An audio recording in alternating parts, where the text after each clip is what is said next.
বাংলাদেশে এবং বাংলাদেশের বাইরে পৃথিবীর বিভিন্ন প্রান্তে যে যেখান থেকে চ্যানেলে দেখছেন আপনাদের সকলকে সাদর আমন্ত্রণ তৃতীয় মাত্রা দেখবার জন্য। একটা ছাত্র জনতার গণ অভ্যুত্থান কিংবা কারো কারো ভাষায় বিপ্লব, তারপরে নতুন সরকার, অন্তর্বর্তীকালীন সরকার। যদিও এখনো পর্যন্ত আমরা জানি না যে এই সরকারের মেয়াদ কতদিন, তারা কতদিন ক্ষমতায় থাকবেন। তারা সংস্কারের কথা বলছেন। ইতিমধ্যেই সরকার প্রধান কিছু কিছু ক্ষেত্র চিহ্নিত করেছেন যে জায়গাগুলোতে সংস্কার করবেন, এবং নির্বাচন বলছেন যে তারা একটা অবাধ, সুষ্ঠু, গ্রহণযোগ্য, অংশগ্রহণমূলক নির্বাচন নিশ্চিত করাই তাদের দায়িত্ব। কবে সেই নির্বাচন হবে সেটা এখন পর্যন্ত অনিশ্চিত। তবে সরকারের সামনে অনেকগুলো চ্যালেঞ্জ: আইনশৃঙ্খলা পরিস্থিতির উন্নয়ন, অর্থনীতিকে একটা স্ট্যাবল জায়গায় নিয়ে যাওয়া। এই চ্যালেঞ্জগুলো তারা কিভাবে মোকাবেলা করবেন? ইতিমধ্যে আমরা দেখতে পাচ্ছি প্রশাসন, আইন শৃঙ্খলা রক্ষাকারী বাহিনী সহ বিভিন্ন জায়গায় প্রচুর পরিবর্তন হচ্ছে। ব্যক্তির পরিবর্তন আসলে সমস্যার কতটা সমাধান করবে সেটাও একটা বড় প্রশ্ন। তবে এইসব বিষয় নিয়ে আলোচনার জন্য আমার সঙ্গে দুজন অর্থনীতিবিদ স্টুডিওতে রয়েছেন। আমার বসে আছেন প্রফেসর ডক্টর মুশতাক হোসেন খান। তিনি ইউনিভার্সিটি অফ লন্ডনের school of oriental and African studies, যেটা সোয়াস নামে বহুল পরিচিত, সোয়াসের অর্থনীতির অধ্যাপক, এবং তিনি পেশা জীবনে ক্যামব্রিজের সিডনি সাসেক্স কলেজ, বিশ্ব ব্যাংক, জাতিসংঘ, এশিয়ান ডেভেলপমেন্ট ব্যাংক এবং বিবিসিতে কাজ করেছেন। পড়াশোনা করেছেন অক্সফোর্ডের কপার্স ক্রিস্টি কলেজ এবং ক্যামব্রিজের কিংস কলেজে। আমার ডানে রয়েছেন আপনাদের অত্যন্ত পরিচিত প্রফেসর ডক্টর রাশেদ আল মাহমুদ তিতুমীর, ঢাকা বিশ্ববিদ্যালয়ের উন্নয়ন অধ্যয়ন বিভাগের অধ্যাপক এবং সম্প্রতি কিছুদিন আগ পর্যন্ত তিনি বিভাগের চেয়ারম্যান ছিলেন। স্বাগত আপনাদের দুজনকে তৃতীয় মাত্রায়। ডক্টর মুশতাক হোসেন খান, আপনাকে অনেক দিন পরে, অনেক বছর পরে পেয়ে আমি বলবো ভালোই লাগছে একটা নতুন পরিস্থিতিতে, এবং আপনার কাছ থেকে আমি একটু শুনতে চাই যে পরিবর্তন বাংলাদেশে গত জুলাই আগস্টের ঘটনা প্রবাহের মধ্য দিয়ে ঘটল। এই পরিবর্তনকে আসলে আপনি কিভাবে চিত্রায়িত করবেন? আমরা সবাই অত্যন্ত আনন্দিত। আমি তো বাংলাদেশে অনেক বছর ধরে, আমি প্রতি বছর আসি, এখানে গবেষণা করি, পড়াই।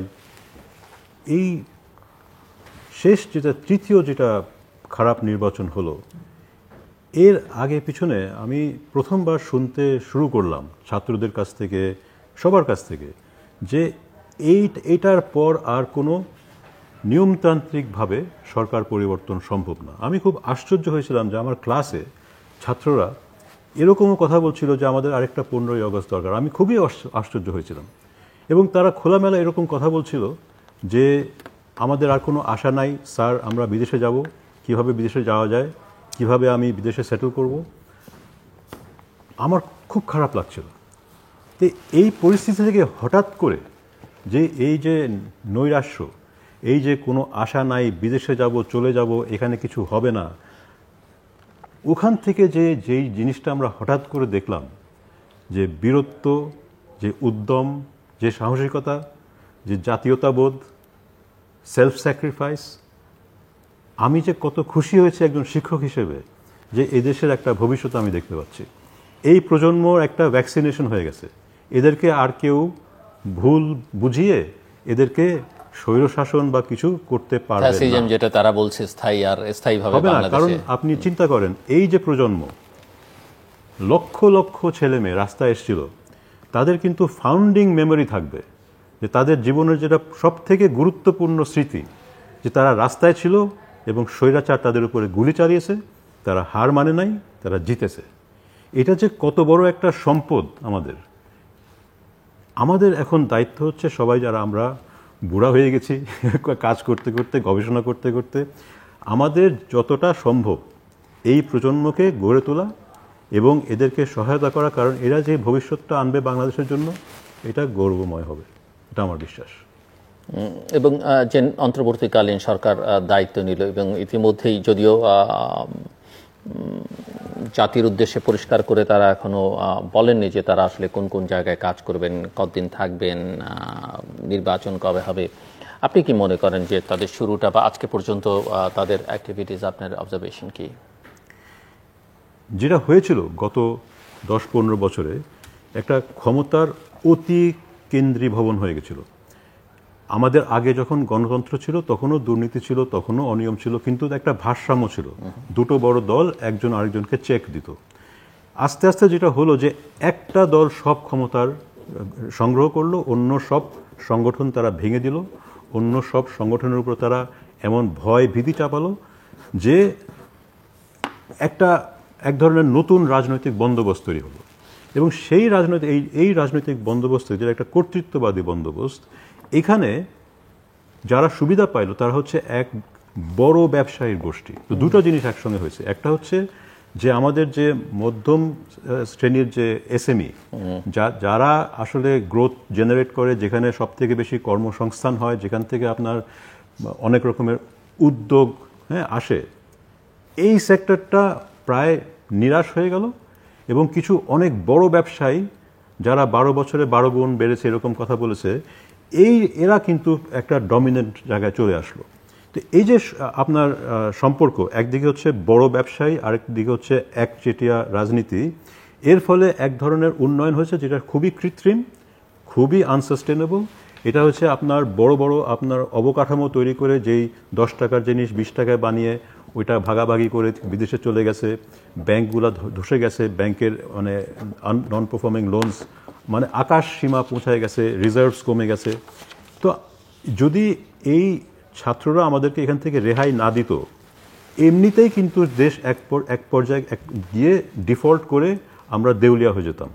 এটার থেকে বের হয়ে আসার কোনো উপায় ছিল না। এবং আমি মনে করি যে প্রাক্তন প্রধানমন্ত্রী শেখ হাসিনা যখন চীন থেকে ফিরল কোনো টাকা না পেয়ে, তখনই কিন্তু ওরা বুঝে গেছে যে দিন কিন্তু ঘনিয়ে এসছে। এবং এই যে মারাত্মক হিংস্রভাবে ছাত্রদের উপর ঝাঁপিয়ে পড়লো, এটা ওদের ডেসপারেশনের একটা আমি পরিচয় দেখছি। মানে ওরা কিন্তু বুঝে গেছে যে এই জিনিসটা আর টিকবে না, কারণ পয়সা নাই, অনেক বেশি দায়বদ্ধ হয়ে গেছে, এবং তারপরে মানুষও এখন বের হয়ে আসছে।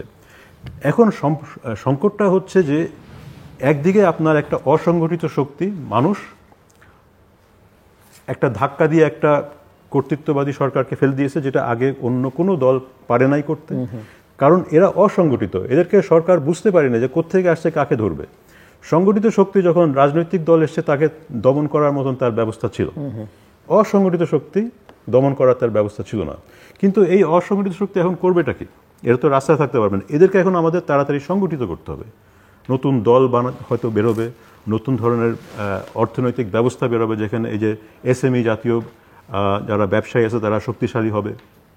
এটা করার জন্য ইমিডিয়েটলি কিছু শক্তিশালী অ্যাকশন নিতে হবে সরকারকে। এখন সরকার যদি সেই অ্যাকশন না নেয় বা না নিতে পারে, তারা আলাপ আলোচনায় সময় অতিবাহিত করে, তারা যদি এইসব কঠোর কিছু পদক্ষেপ না নেয়, তাহলে আমাদের ভবিষ্যৎ কিন্তু ঘোলাটে। আমি এই সুযোগটা আমরা যদি হারিয়ে ফেলি, আমরা এখানে আর ফেরত আসতে পারবো না। তো এখন আমার মনে হয় যে কিছু পদক্ষেপ খুব কড়া হস্তে করতে হবে, কারণ এটা একটা সংবিধান অতিক্রম করা সরকার, এবং এটা একটা জরুরি সরকার বলতে পারেন।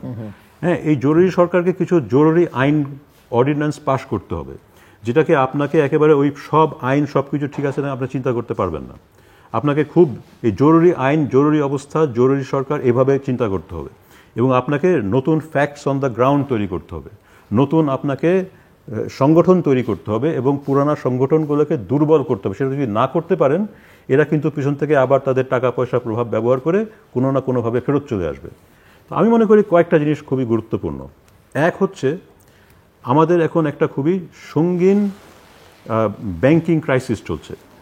এই সঙ্গীন ব্যাংকিং ক্রাইসিসে আমরা জানি যে কয়েকটা বড় বড় এই ব্যবসায়ী ফ্যামিলি বা আপনার গ্রুপ, তারা হাজার হাজার কোটি টাকা নিয়ে পাচার করে ফেলছে। আচ্ছা, ইন্টারেস্টিং হচ্ছে যে তারা যেভাবে করেছে, তাদের 10টা কোম্পানির মধ্যে 8টা হচ্ছে একেবারে কাগজের কোম্পানি। ওই কোম্পানির থেকে বেশিরভাগ লোন নেওয়া হয়েছে, যেগুলো ভালো কোম্পানি সেগুলোকে তারা ঠিক রেখেছে।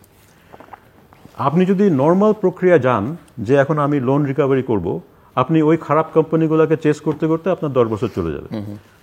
আমার একটা প্রস্তাব হচ্ছে, এটাকে আপনার একটা জরুরি আইন করা দরকার, যে যেসব কোম্পানি বড় এরকম লোন নিয়েছে, ধরেন 10টা সব থেকে বড়, তাদের জন্য একটা বিশেষ ব্যবস্থা নেওয়া দরকার।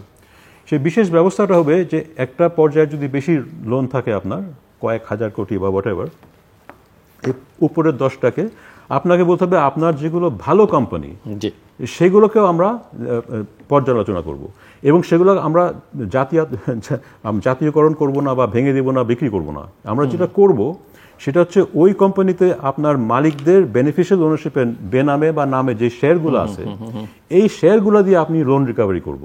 এই শেয়ারগুলো আমরা বিক্রি করে দেব বাংলাদেশের জনগণকে এবং বিদেশি নন রেসিডেন্ট বাংলাদেশি যারা আছে। আমরা ডলার নিব, আমরা টাকা নিব এবং এমন করে বিক্রি করবেন যে এটা আবার কেন্দ্রীভূত না হয়। আপনি একটা সিলিং করে দেবেন যে ধরেন এখানে 10 লাখ 20 লাখ বা 50 লাখ বা যাই অ্যামাউন্ট হয় এর থেকে বেশি কেউ কিনতে পারবে না। এটা করে আপনার দুটো জিনিস হবে। একটা হবে যে আপনি টাকাটা পাচ্ছেন ব্যাংকটাকে আবার সেভ করার জন্য। ব্যাংক কোল্যাপস করতে শুরু করলে কিন্তু আপনার অর্থনীতি ধসে যাবে। আপনাকে ব্যাংকগুলোকে সেভ করতে হবে। আপনি টাকা পাচ্ছেন, আপনার রিজার্ভের কিছু টাকা আসছে। কিন্তু দ্বিতীয় জিনিসটা যেটা খুবই গুরুত্বপূর্ণ, আপনি এতে করে এই অলিগার্কদের পাওয়ার ভেঙে দিচ্ছেন। এই অলিগার্কদের কোম্পানির এখন শত শত নতুন মালিক হয়ে যাবে, যেই মালিকদের কাছ থেকে আপনি কিন্তু এইটা ফেরত নিতে পারবেন না। ওরা যদি ফেরতও আসে তখন যদি তারা বলে যে আমাকে এই শেয়ার ফেরত দাও, তখন হাজার হাজার লোক রাস্তায় নামবে, এটা তো আমাদের জিনিস। তো এই যে চাপ সৃষ্টি হবে, ওরাও চাপ সৃষ্টি করবে যে আপনার স্টক মার্কেট, আপনার রেগুলেটর এরা ঠিকভাবে কাজ করে, কারণ মালিকানা তখন বিস্তারিত হয়ে যাবে। আপনি যদি আইনের শাসন চান, এটা লিগ্যালিটি মানে লিগ্যাল দিক, লিগ্যাল দিক হচ্ছে আমাকে এখন এমার্জেন্সিতে আমাকে লোন রিকভারি করতে হবে, আমার ব্যাংক ধসে যাচ্ছে, এটা একটা এমার্জেন্সি। এখন আপনি যদি এখন ধরেন IMF আসবে, বলবে ট্যাক্স বাড়াও, আপনি বলবেন যে আমার লোক ট্যাক্স দিবে না যদি এই ট্যাক্স দিয়ে আপনি ওই ডিফল্টারদের লোন আমি দিচ্ছি। আমার লোক ট্যাক্স দিবে না যদি আমি ওই টাকা নিয়ে আমি বলছি যে আমাদের ওই গোপন কিছু পাওয়ার সেক্টরের কন্ট্রাক্ট করা হয়েছে, ওই টাকা আমাকে দিতে হবে। ওইটাতে আমি আসছি, পাওয়ার সেক্টরে কি ব্যাপারটা আমাদের আসতে হবে। এখন আপনাকে সেই এমার্জেন্সি বলতে হবে এবং IMF এবং আন্তর্জাতিক এই সংস্থাগুলোর পারমিশন নিয়ে করতে হবে যে আমাকে এই এমার্জেন্সিতে কিছু চুরি হয়েছে, এই চুরির টাকা আমাকে যদি ফেরত না আনতে পারি, যদি আমি ব্যাংকে রিক্যাপিটালাইজ না করতে পারি, আমার ব্যাংক যদি কোল্যাপস করে, এটা তোমাদের টাকা আমাদের ট্যাক্সের টাকা হবে না। আমাকে দেখাতে হবে যে আমি খুব কঠোর পদক্ষেপ নিচ্ছি। আমার বিশ্বাস যে আন্তর্জাতিক সংস্থাগুলো এটাকে সমর্থন করবে যদি আপনি একটা জরুরি আইন করেন একটা সীমিত সেক্টরের জন্য। আমি সবাইকে এরকম করে ধরবো না। আমি যেটা 10টা বা 15টা সব থেকে বড় ডিফল্টার যাদের নাম আমরা সবাই জানি তাদের জন্য করব। 1, 2 হচ্ছে যেটাতে আমি আগেই বললাম যে আমাদের কিছু কন্ট্রাক্টস করা হয়েছে পাওয়ার সেক্টরে, যেগুলো খুবই গোপনভাবে এক ব্যক্তির সঙ্গে সরকার করেছে, করে আবার আইন পাশ করেছে। এগুলোকে কোনো সমালোচনা বা ডিসকাশন করা সম্ভব না, এটা চিন্তা করেন। এখন এই যেই সরকার করেছে, এই সরকার তো সে নিজেই প্রশ্নবিদ্ধ। আপনার 2014 পর থেকে যে সরকারগুলো বাংলাদেশে আছে এরা কিন্তু সঠিকভাবে নির্বাচিত হয় নাই। একইভাবে আপনি আন্তর্জাতিক মহলকে বলবেন যে আপনারা আমাদের বলছে আমাদের ট্যাক্স তুলতে হবে। আমি কিভাবে জনগণের কাছে যাব ট্যাক্স তুলতে, যখন এই ট্যাক্সের একটা বড় সিংহভাগ চলে যাবে ওই আগে এইসব গোপন চুক্তির টাকা দেওয়ার জন্য? কোনোভাবেই সম্ভব না, লোক দেবে না। IMF এখন আসছে বাংলাদেশে, IMF বলছে ট্যাক্স তুলো, এটা একটা সুবর্ণ সুযোগ।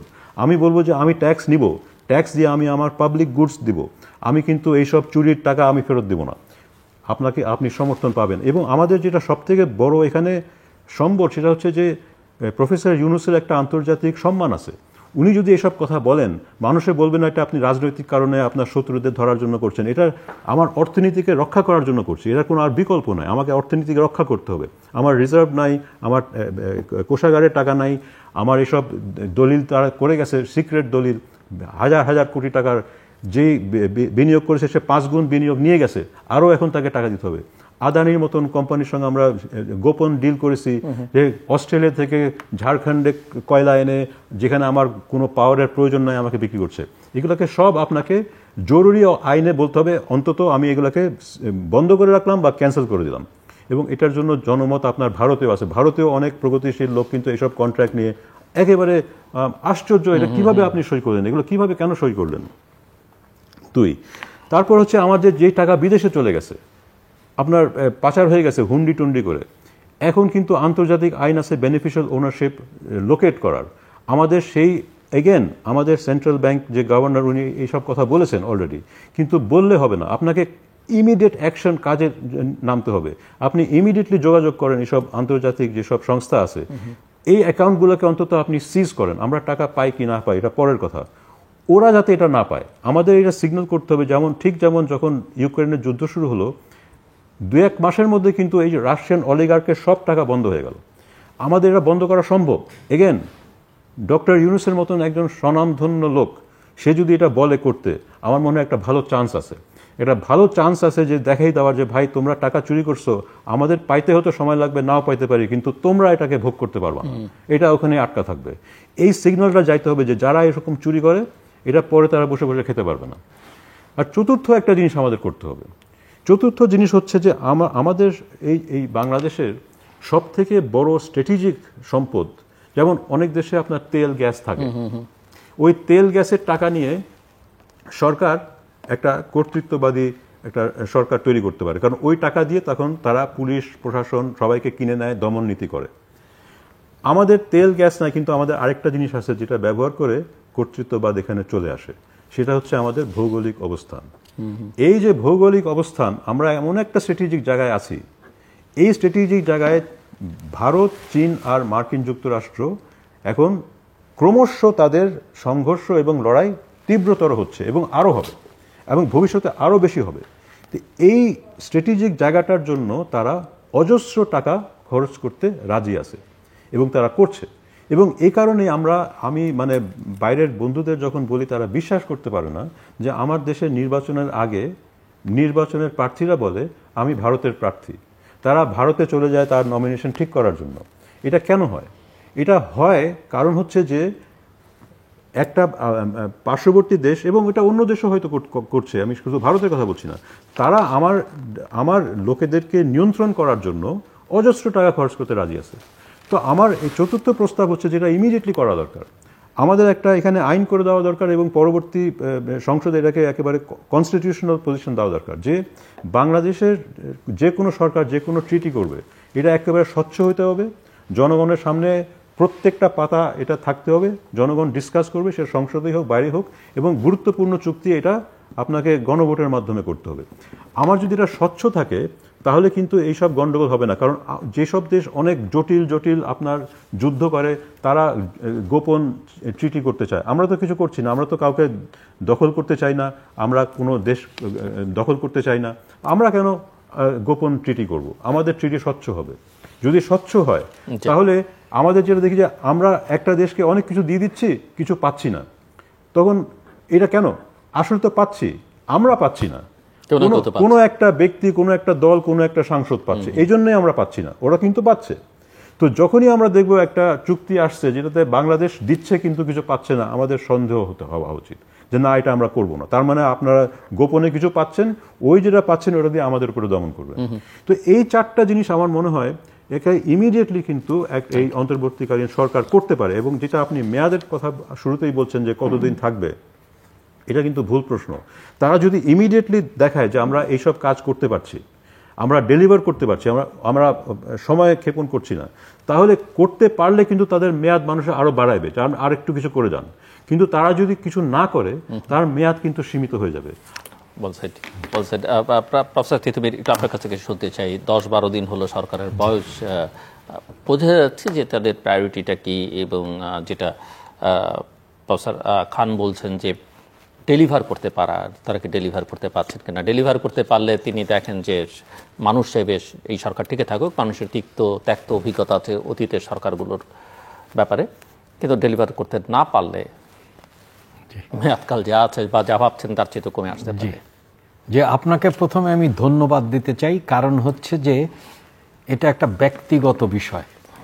সেটি হচ্ছে যে এটা ছাত্র জনতার বিজয়ের মাহেন্দ্রক্ষণে আমরা কথা বলছি, আমি আমার পিএইচডির তত্ত্বাবধায়ক প্রফেসর মুশতাক খানের সাথে। এটা একটা ঐতিহাসিকও বটে। নিঃসন্দেহে আপনাকে ধন্যবাদ, কারণ আপনি এটি সুযোগ করে দিয়েছেন।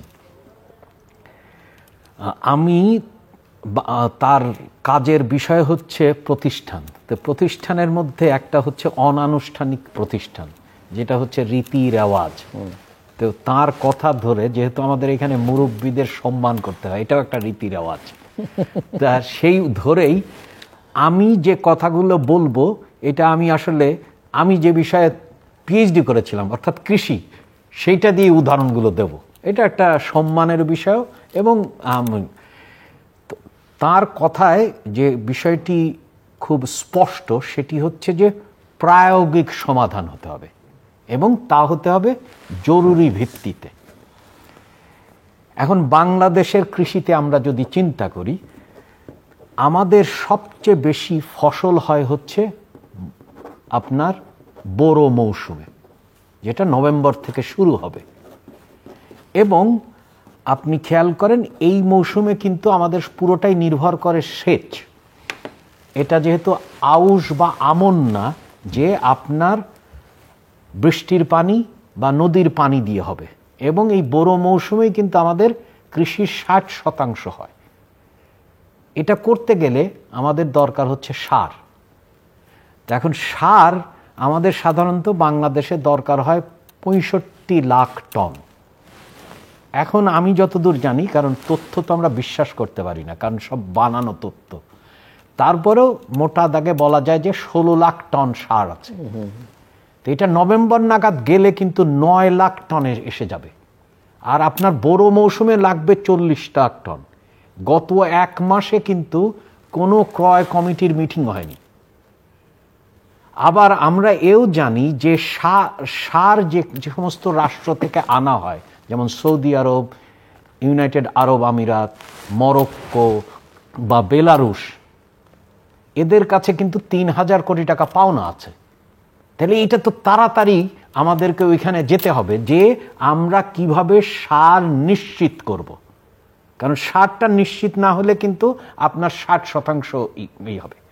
আবার অন্যভাবে যদি খেয়াল করেন, 1 লাখ মানে আমরা 1 কোটি টন আমরা খাদ্যদ্রব্য আমদানি করে থাকি। তার মধ্যে আমদানির বিরাট একটা অংশ হচ্ছে যে আপনার চাল, গম এবং পেঁয়াজ।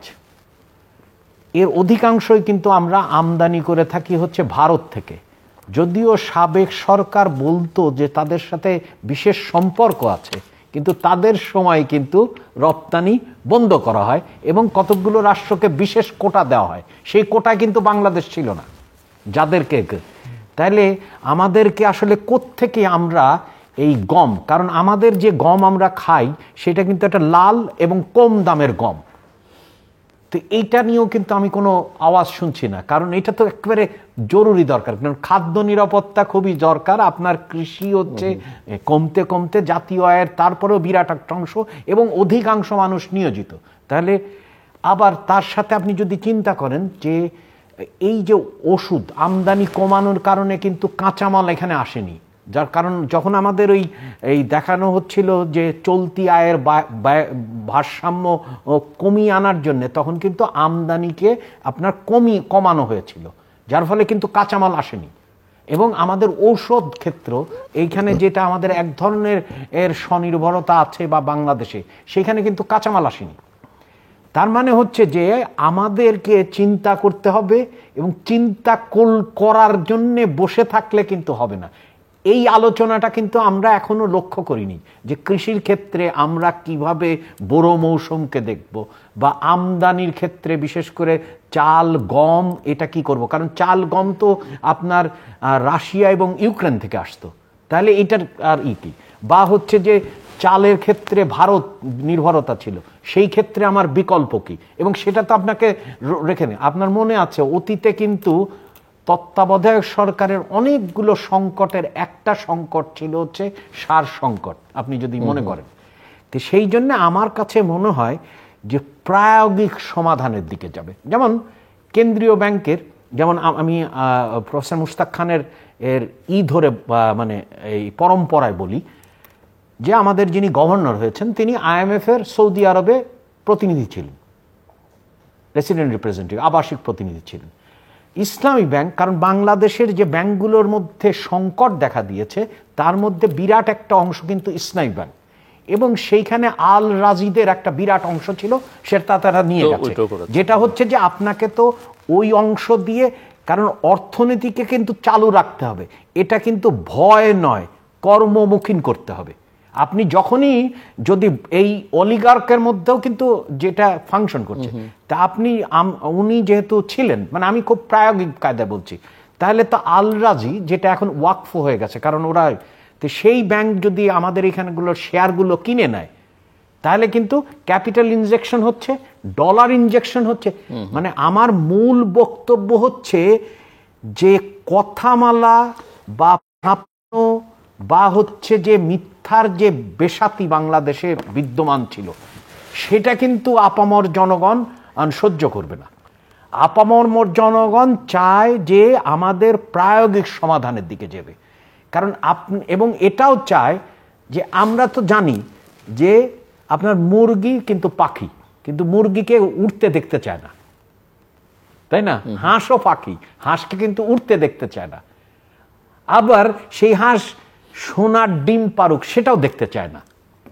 তার মানে হচ্ছে যে আমাদের এমন একটা অভূতপূর্ব সময় হয়েছে যেখানে হচ্ছে যে প্রায়োগিক কার্যতালিকা দরকার, এবং সবচেয়ে বড় বড় খাত সেইখানে কিন্তু অতীব জরুরি দরকার। যেমন আমি জাস্ট বললাম হচ্ছে কৃষির ক্ষেত্রে, খাদ্য নিরাপত্তার ক্ষেত্রে, ঠিক একই কায়দায় হচ্ছে যে জ্বালানি নিরাপত্তার ক্ষেত্রে। কারণ এলএনজি তো দরকার, কারণ আপনি যদি কৃষি চালাতে নেন, কারণ এটা সেচ ভিত্তিক, ইতিমধ্যেই কিন্তু 13 থেকে 14,000 কোটি টাকা হচ্ছে জ্বালানি খাতে পাওনা আছে।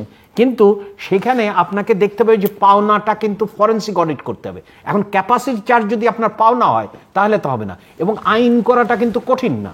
আইন করাটা কঠিন না, এই জন্যে এখানে তো এই চুক্তিগুলো করা হয়েছে একটা জরুরি বিশেষ বিধানাবলী।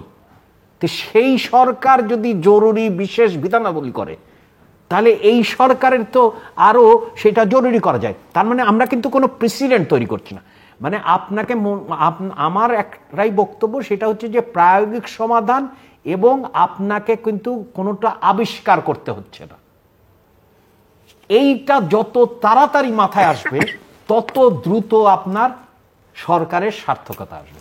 সো প্রফেসর খান, আপনি শুনছিলেন এবং এখানে কিছু যদি যোগ করবার থাকে আপনি করবেন, বাট আপনি আপনার শুরুতেই আলোচনায় ছাত্রদের ব্যাপারটা বলছিলেন। আমার প্রশ্ন যে ছাত্ররা একটা অসম্ভবকে সম্ভব করেছে, একটা ঐতিহাসিক গণজাগরণ তৈরি করে, গণ অভ্যুত্থানের তৈরি করে এক স্বৈর শাসকের পতনকে নিশ্চিত করেছে। বাট এখন তাদের আসলে করণীয় কি? আপনি বলছেন যে তারা যদি রাজনৈতিক দল করতে চায় করবে। ছাত্রদের আমরা ঐতিহাসিকভাবে জানি যে বাংলাদেশের ছাত্র একটা অ্যান্টি এস্টাবলিশমেন্ট পজিশন, এবং সেটাই আসলে আমাদেরকে স্বাধীনতার সংগ্রাম থেকে স্বাধীনোত্তর বাংলাদেশের প্রতিটা গণতান্ত্রিক সংগ্রাম এবং সর্বশেষ সংগ্রামে এই ভূমিকা রাখছে।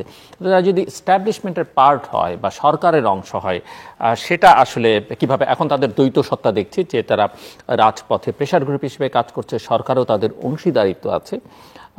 এই প্রশ্নটা আপনার কাছে। দ্বিতীয় প্রশ্ন, যে আপনি তাদের ছাত্র সংগঠন করবার কথা বলেছেন, কিন্তু যে মুভমেন্টটা, এই মুভমেন্টে বিভিন্ন ছাত্র সংগঠনের অংশগ্রহণ ছিল, বিভিন্ন ধরেন private university, public university, school, college সবাই ছিল।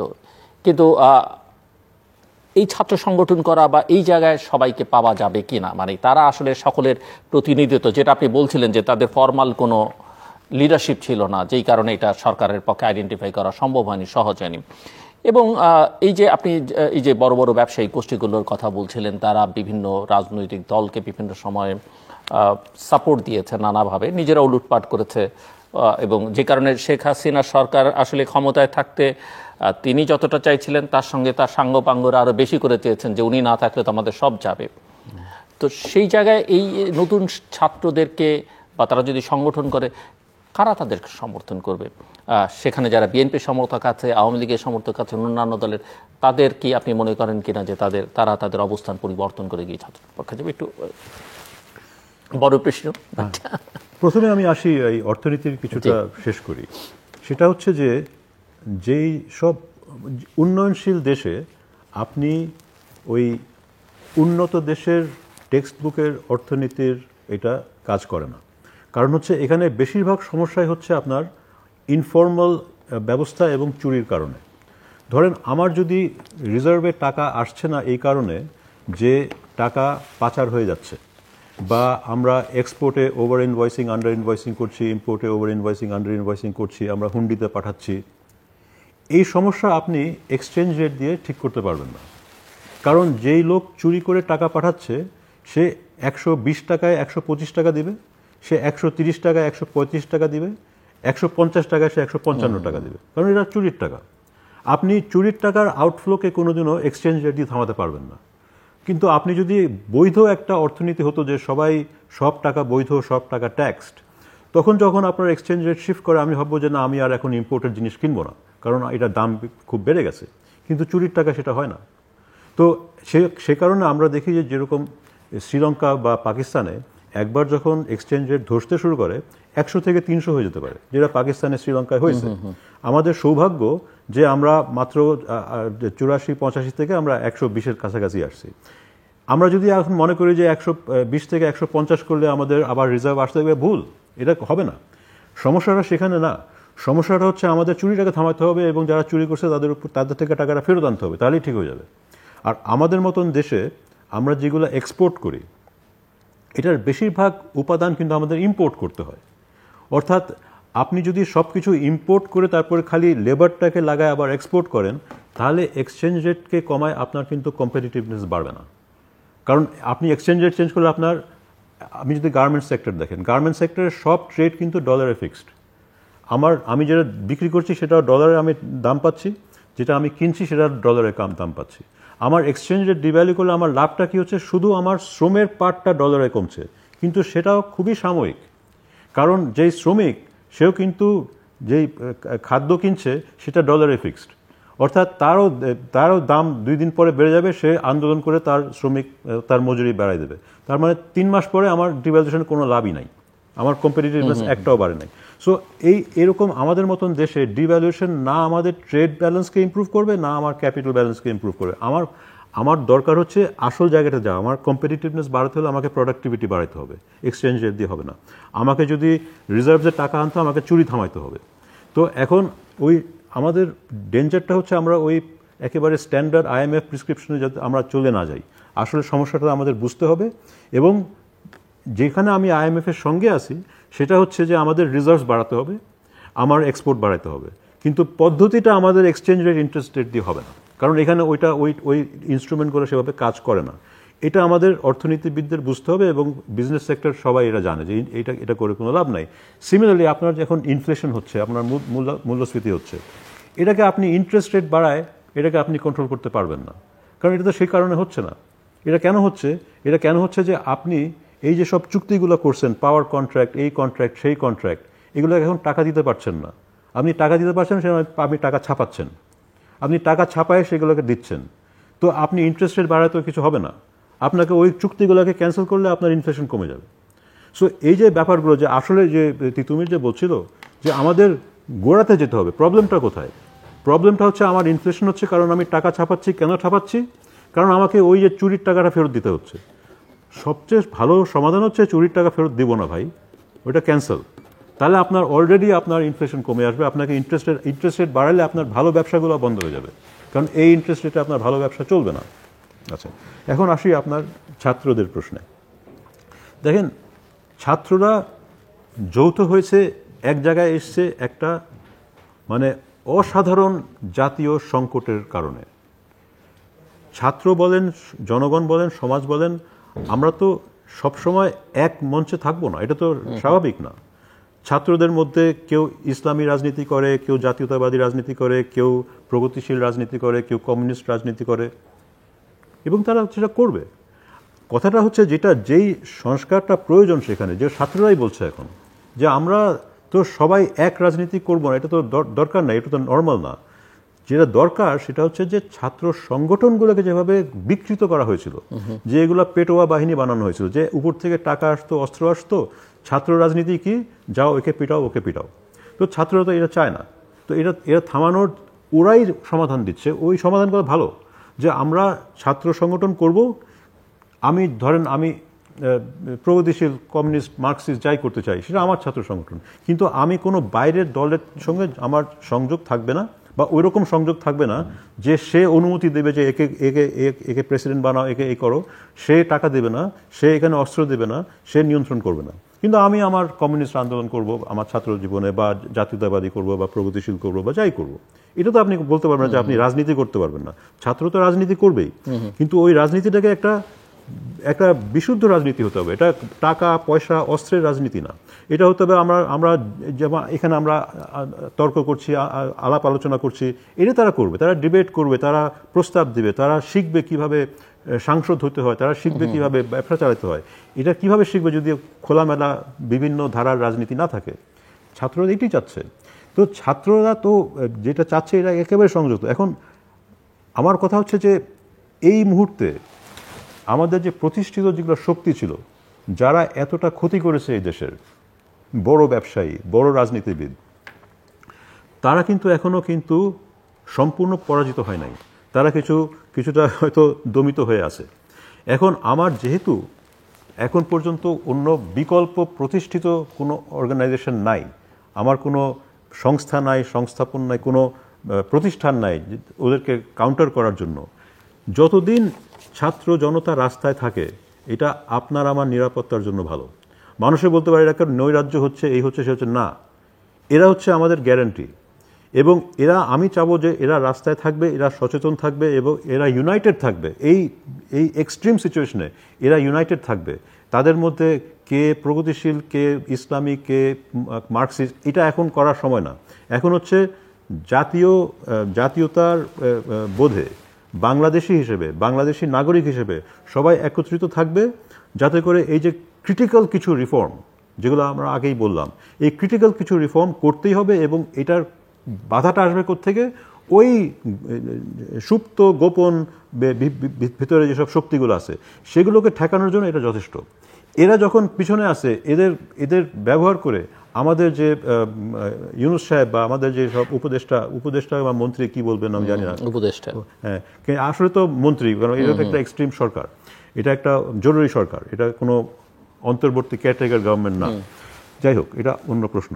এখন এই সরকার এই শক্তি ব্যবহার করে বলবে যে আমাকে এটা করতে হবে, এটা একটা জরুরি অবস্থা এবং এটা ডক্ট্রিন অফ নেসেসিটি, মানুষ এটা চাচ্ছে, আমরা এই সীমিত কিছু চেঞ্জ করব। এটার জন্য এই ছাত্র জনতা আমার অপরিহার্য। তারপরে হচ্ছে যে পরবর্তীতে কি হবে, তারা এইসব সংগঠন ঠিক করুক, তাদের ছাত্র সংগঠন ঠিক করুক, তারা সরাসরি ছাত্ররা কিভাবে রাজনৈতিক দল করবে, এটা তো বাস্তব কথা না। আমি আমার আওয়ামী লীগের কিছু বন্ধু বান্ধবের সঙ্গে গত ডামি নির্বাচনে কথা বলছিলাম। অনেকে বলছে তারা ওই ডামি নির্বাচনে এক একজন 10-20 কোটি টাকা খরচ করেছে। তো আপনি যদি, আর কেউ আরও বেশি, আপনি যদি 300 আসনে আপনি 10 কোটি টাকা খরচ করতে চান, আপনার একটা পার্টির 3000 কোটি টাকা লাগবে।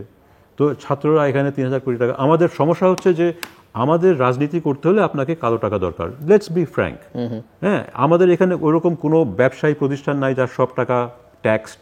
আমার কোনো লেবার ইউনিয়ন নাই যার অনেক টাকা আছে, সে ট্যাক্স টাকা দিতে পারে। আমার কোনো, তো আপনি রাজনীতি করলে কিছুটা আপনাকে নোংরামি থাকবে একটা উন্নয়নশীল দেশে। আমাদের প্রগতিশীল এটা হচ্ছে যে এর মধ্যে কম্পিটিশন থাকতে হবে। আপনার 3-4-5টা পার্টি থাকতে হবে এবং তাদের কোনো পার্টি হয়তো মধ্যম শ্রেণীর ব্যবসায়ীদের রিপ্রেজেন্ট করে, কোনোটা বড় ব্যবসায়ীকে রিপ্রেজেন্ট করে, কোনোটা আপনার একেবারে ছোট বা কৃষি খাতকে রিপ্রেজেন্ট করে। এদের মধ্যে একটা হবে, কিন্তু এরা যে সবাই ক্লিন হবে ইমিডিয়েটলি এটা সম্ভব না, কারণ আমাদের ক্লিন টাকাই তো নাই।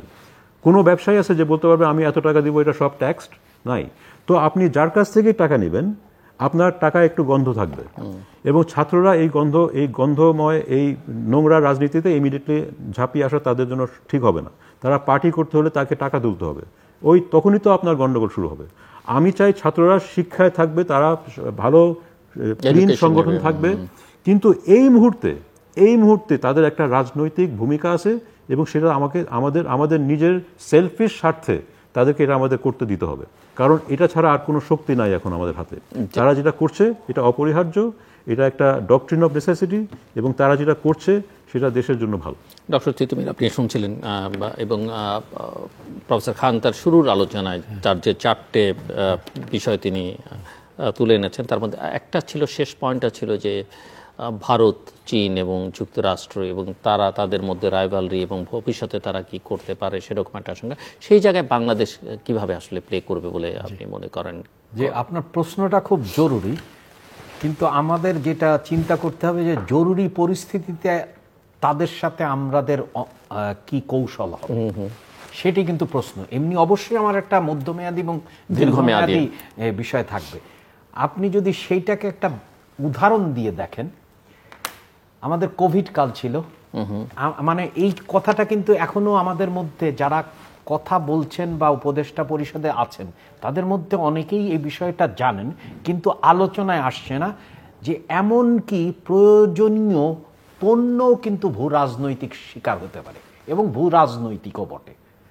তা আমাদের মনে আছে কোভিড-19 সময় যে ভ্যাকসিনের গল্পটা আমাদের নিশ্চয়ই মনে আছে, তখন আমরা চুক্তি করলাম যে 30 মিলিয়ন ভ্যাকসিন দেওয়া হবে, প্রতি মাসে আমার যদি ঠিক মতো মনে থাকে 5 মিলিয়ন করে ভ্যাকসিন আসবে।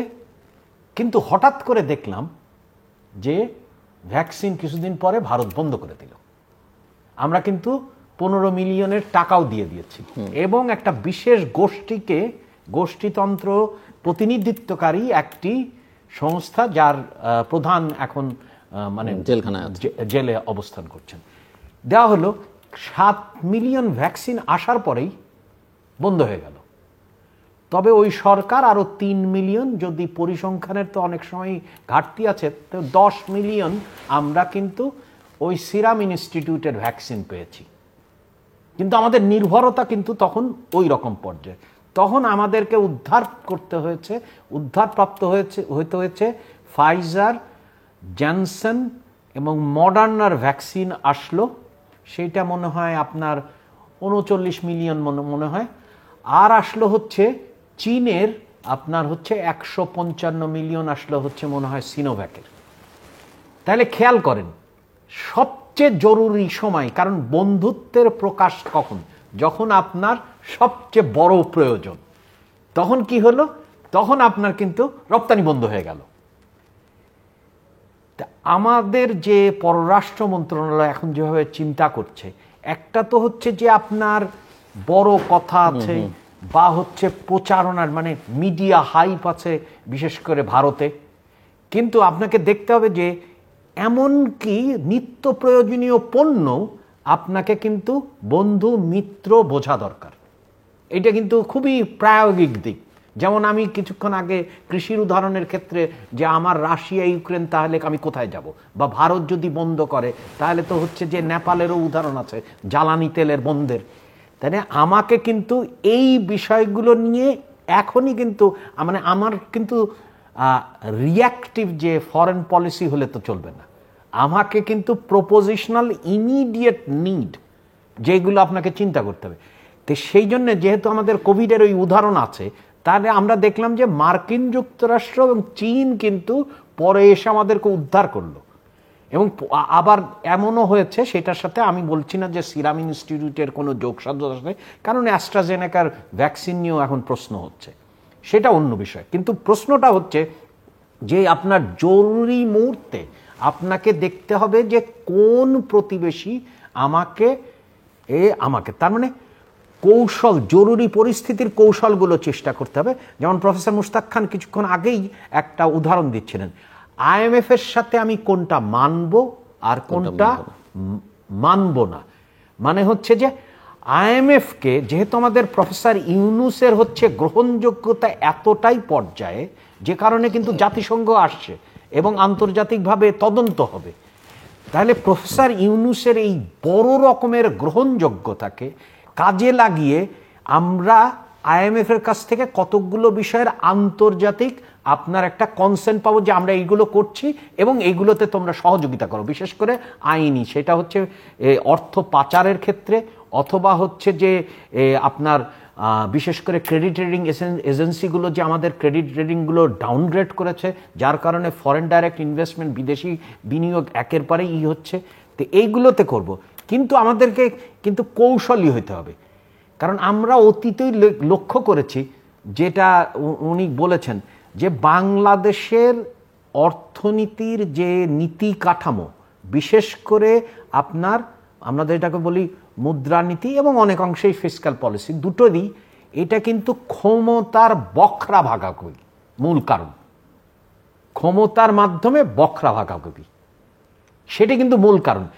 সেটা দাম বাড়ানো, কারণ হচ্ছে যে আপনি ক্ষমতার মাধ্যমে আপনি বখরা নিচ্ছেন বলেই তো দামটা বেড়ে যাচ্ছে, সেটার নামই তো মূল্যস্ফীতি।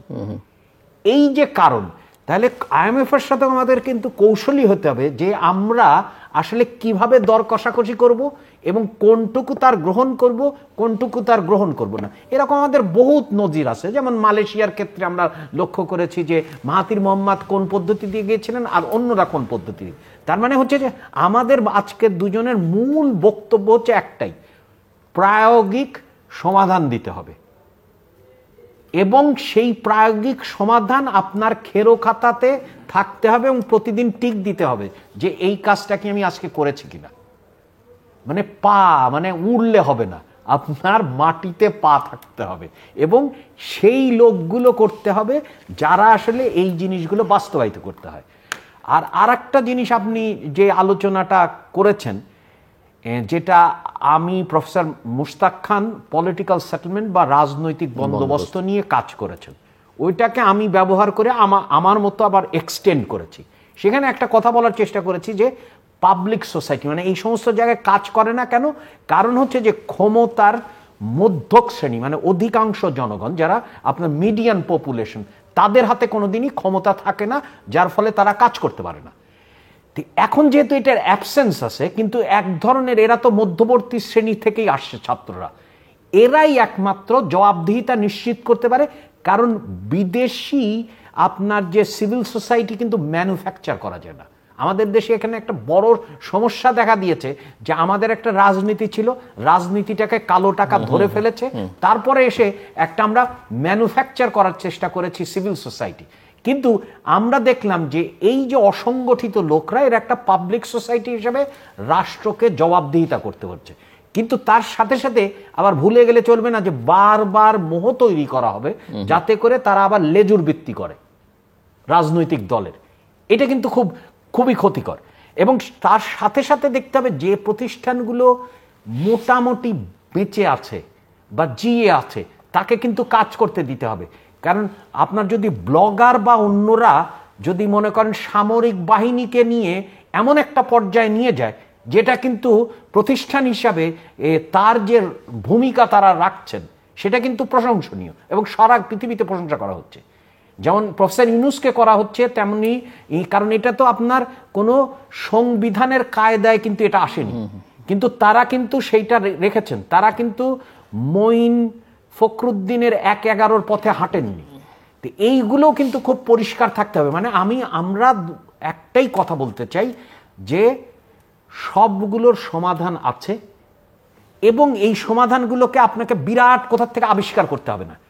আর কেতাবির মধ্যে গেলেই কিন্তু আপনার মুশকিল হয়ে যাবে, কারণ বাজার কাজ করতে হলে প্রতিষ্ঠান লাগে। বাজার কিন্তু আপনার নেই। মানে আমার কাছে শুনতে খুব ভালো লাগে যে বাজারের উপর ছেড়ে দেন, সবাই আমরা একমত, কিন্তু বাজার কাজ করতে গেলে তো প্রতিষ্ঠান লাগে। বাজার একটা প্রতিষ্ঠান। আমি আসছি আমরা শেষের দিকে এবং ফাইনাল রাউন্ডে। প্রফেসর মুশতাক খান, একটু আপনি প্রাতিষ্ঠানিক অর্থনীতি নিয়ে কাজ করেন বা প্রতিষ্ঠান, যেটি প্রফেসর তিতুমিরও বলছিলেন যে প্রতিষ্ঠান খুব গুরুত্বপূর্ণ এবং বাংলাদেশে আসলে প্রথা প্রতিষ্ঠান এগুলো একেবারেই ভেঙে পড়েছে। সেই জায়গায় আপনি কি মনে করেন যে আমাদের প্রতিষ্ঠানগুলোকে পুনর্গঠন শক্তিশালী কিভাবে করা যেতে পারে এবং সেই কাজটা খুব জরুরি বলে অনেকে মনে করেন? আপনার ক্লোজিং রিমার্কস এবং এই বিষয়ে যদি আপনি কিছুটা মিনিট 3 মিনিটের মতো সময় আমার হাতে। বাংলায় প্রতিষ্ঠান জিনিসটা একটু কনফিউজিং।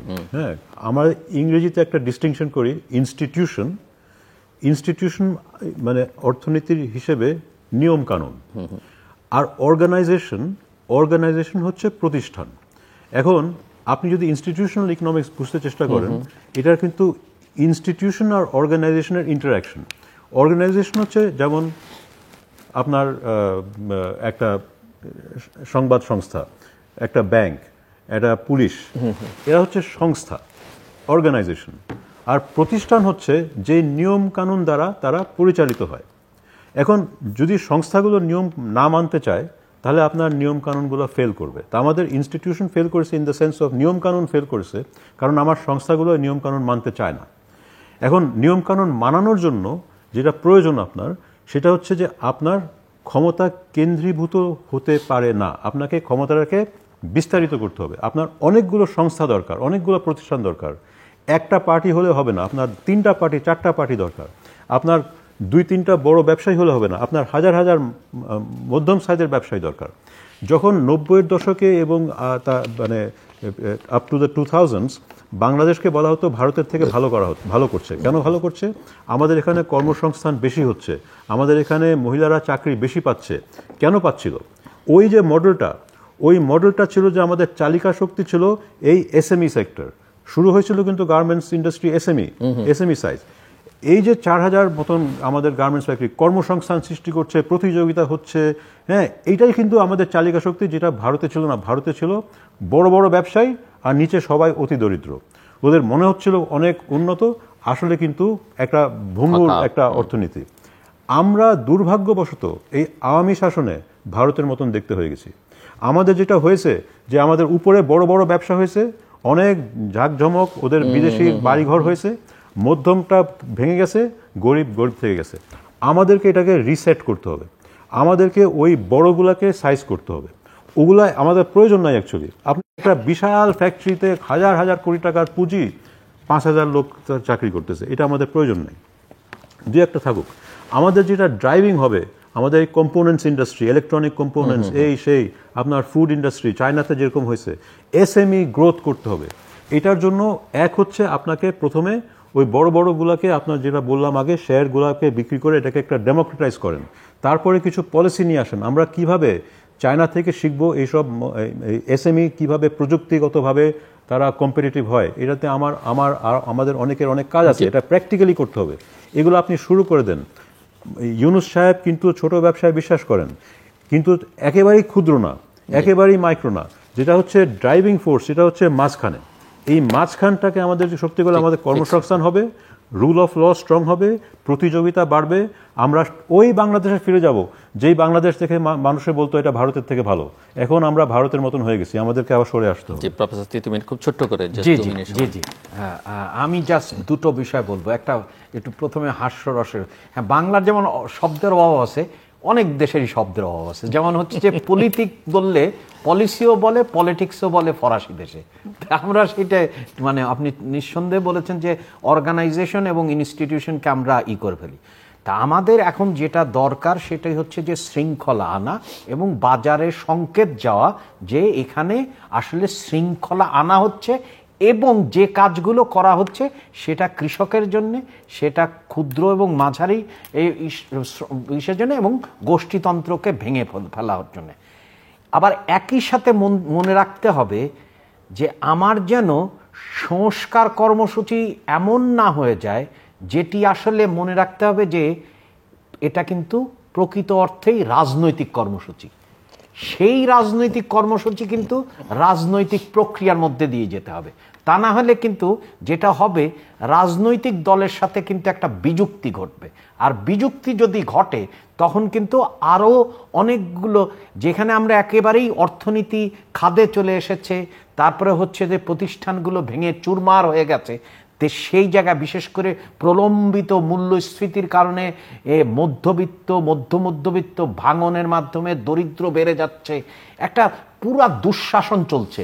সেইখানে আমাকে মনে রাখতে হবে যে কোন পর্যন্ত করব, যেটা আমরা আপনার মাধ্যমে আমরা যেটা বলার চেষ্টা করছি, জরুরি প্রায়োগিক সমাধান, যাতে করে বাজারের মতো কাজ করতে পারে, জনদ্রব্য বা পাবলিক গুডে দেওয়া যায়, এবং হচ্ছে প্রতিষ্ঠান, সেটা হচ্ছে আমাদের রীতি রেওয়াজই হোক, আর যেগুলো অর্থনৈতিক যে প্রতিষ্ঠানগুলো ইন্টারমিডিয়ারি, সেটা ব্যাংক হোক, এইগুলো কাজ করা। তার মানে আমাদের কিন্তু সীমিত সময়ের মধ্যে, যেটা বলে সীমাবদ্ধ সবুজের মধ্যে থাকতে হবে। কারণ রাজনৈতিক প্রক্রিয়া কিন্তু রাজনৈতিকগতভাবেই দিতে হবে এবং সেইটার জন্য অনেক রকমের আগ্রহ থাকতে হবে।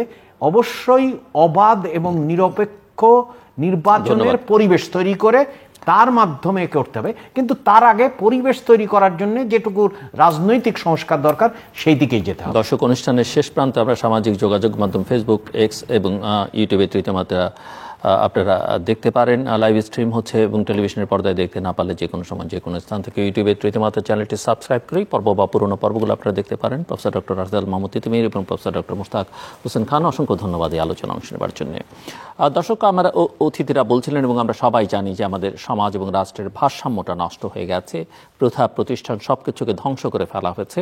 কাজেই সরকার একটা জরুরি এবং তার সব কাজই এখন জরুরি ভিত্তিতে হতে হবে। এবং প্রফেসর মুশতাক খান সরকারের সামনে 4টে প্রধান কাজের কথা বলেছেন এবং প্রফেসর তিতুমীর এই কাজগুলোর প্রায়োগিক সমাধান দেখতে চান জরুরি ভিত্তিতে। যে কোনো সমস্যার সমাধান আছে, কিন্তু সেই সমাধান করতে হলে এবং সমস্যার স্থায়ী সমাধান করতে হলে আসলে সমস্যার মূলে আঘাত করতে হবে, সেটাও তারা স্মরণ করিয়ে দিয়েছেন। দর্শক, আমাদের সঙ্গে থাকবার জন্য অসংখ্য ধন্যবাদ। আপনাদের সবার জন্য শুভকামনা।